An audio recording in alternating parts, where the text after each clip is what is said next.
नमस्कार जय जगन्नाथ मु नीलिमा स्वागत करुच्ची मो चैनल नीलिमा किचन वर्ल्ड को।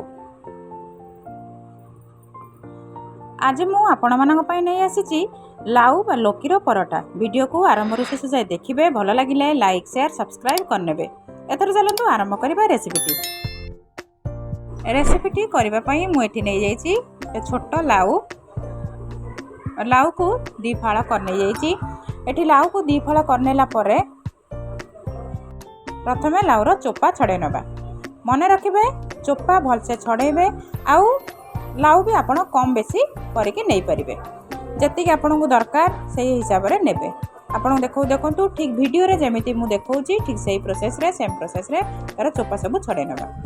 वर्तमान चोपा छड़ेला परे गोटे ग्रेटर साहाय्य रे ताको भलसे कोरि नबा।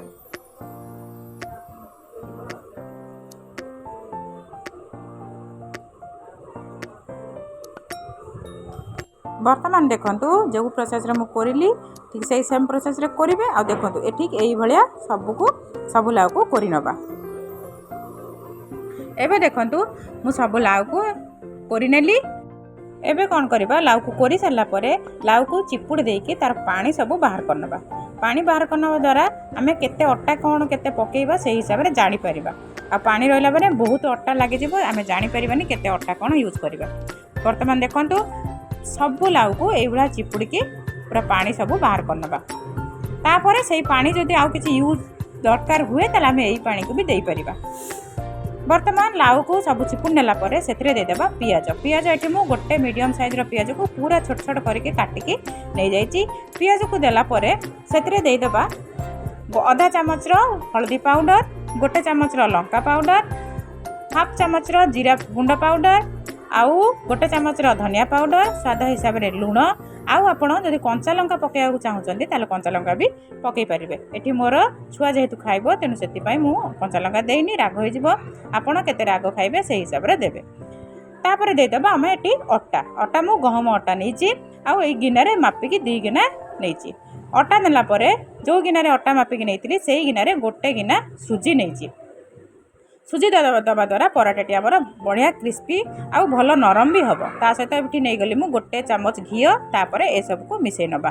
भल से पूरा मिक्स करेंगे जहाद्वारा घी अटा सुजी आउ जो लाउ ये सब से सबू पूरा भल से मिक्स हो बने नबा तार गोटे सॉफ्ट डॉ। एठी मोर अल्प किछि पानी दरकार है, तेणु मु जो लाउर पानी जो बाहर करी रखी से लाउर पानी को मुझे दे देकी अटा को भलसे पूरा चकट नेबी आ गोटे सॉफ्ट डॉटे बने नेबी।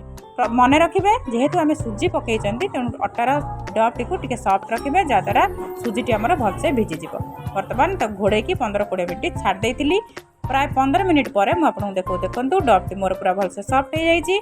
वर्तमान तार छोट छोट गुला बने नबा। अटा रुटी गुला ठू टिके बड़ गुला बनइबे परोटा करिबा पई। तापरे गुला बनैला परे बेलना चक्की जो आमे रुटी बेलती से चक्की रे अल्प किछि अटा पके देकी ताको बेली नबा। आपण जेकोसी शेप दे परिबे, चाहे परोटार ट्रायंगल शेप दियंतु कि गोले शेप दियंतु कि स्क्वायर रो शेप दियंतु। आपण आपणक हिसाब रे परोटार शेप देबे। एठी मु गोले परोटा बनैछि। ए देखंतु ठीक एई सेम प्रोसेस रे सब परोटा को बेली नबा। परोटा बेली नेला परे गैस पर गोटे तावा बसई देइथिली। तावा गरम होला परे से परोटा को पके दबा। आउ परोटा को भलसे दी साइड प्रथमे सेकी नबा। दी साइड भलसे सेकी गला परे सेतिरे दे देबा तेल। मु एठी रिफाइन तेल यूज करिछि, आपन चाहिले घियो रे भी परोटा को सेकी परिबे। तेल किंबा घियो रे सेकीबे। गोटे साइड तेल देकी ता गोलटे देबे, तापर आरो साइड रे तेल दे देबे। आ परोटा को भलसे लो फ्लेम रे परोटा को भलसे सेकी नबा। एथरा हमर प्रस्तुत हे गला लोकी बा लाउर परोटा।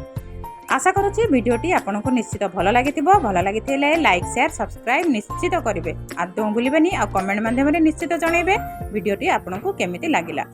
और लाउर परोटाटी को आपन जेकोसी चटनी सांगरे खाई परिबे। देखा हबो एक नुआ रेसिपी सह। से पर्यंत रहिली नमस्कार जय जगन्नाथ।